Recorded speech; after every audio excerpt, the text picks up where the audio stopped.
Depuis le déclenchement du conflit armé casamançais en 1983, plusieurs initiatives ont été prises par les ONG et la société civile pour son règlement. La branche armée du mouvement séparatiste, Attika, a dénoncé hier, mardi 18 mai 2021, avec véhémence le nombre important d'acteurs qui interviennent dans le dossier. À en croire nos sources en provenance du maquis, il y a un grand désordre dans l'intervention des ONG et de la société dans le processus de paix.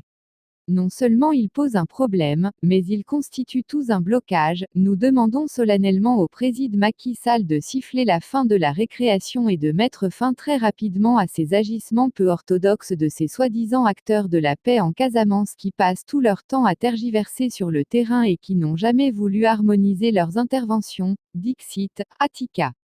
Ils sont plus d'une cinquantaine d'ONG et acteurs ou d'organisations de la société civile à jouer leur partition dans la recherche effrénée de la paix en Casamance où des contraintes majeures sont souvent notées. Des ONG et des organisations de la société civile qui, depuis le début de la guerre, en Casamance n'ont jamais voulu harmoniser leurs interventions. Cette situation a souvent expliqué les nombreuses tergiversations constatées sur le terrain. Ils sont aujourd'hui des femmes qui se disent responsables de bois sacrés, des ONG, des mouvements de jeunesse, des organisations la société civile, des ONG, des partenaires extérieurs, au prix de gains ou de recherche de fonds pour leur survie, qui vivent du conflit casamançais et qui, sans avoir maîtrisé le dossier, y interviennent dans un grand désordre. La paix, on ne la brocarde pas.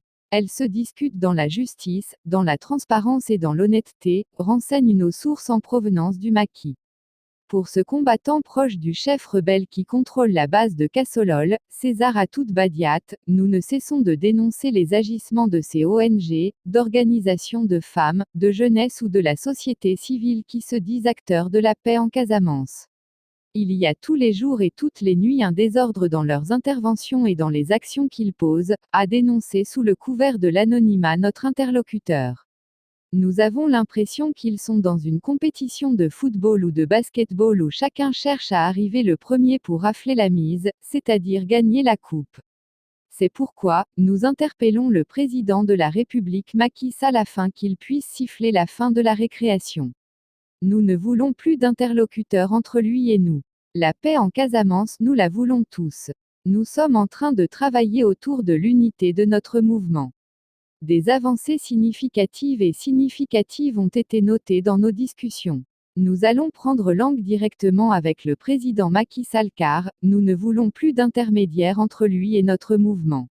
Nous sommes certes prêts à déposer les armes mais, c'est un processus, a ajouté notre interlocuteur.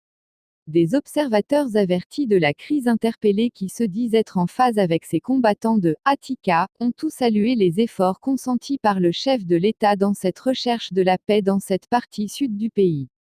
Une paix tant voulue et souhaitée par tous. Bon nombre d'ONG ou d'organisations de la société civile qui se retrouvent souvent dans des salles de réunion des hôtels pour disent-ils discuter la paix, ont en vérité fait de cette recherche de la paix en Casamance un gagne-pain.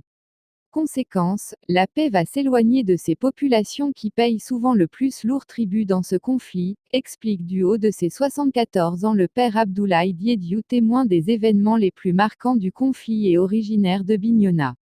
Aujourd'hui, il urge que le président Macky Sall trouve une solution très rapide à cette situation afin que toutes ces ONG et organisations de la société civile qui constituent en vérité un vrai obstacle dans le processus de paix, puissent harmoniser leurs interventions et parler le même langage. Faute de quoi, il n'y aura jamais de paix en Casamance, a soutenu le vieux Abdoulaye Diédiou.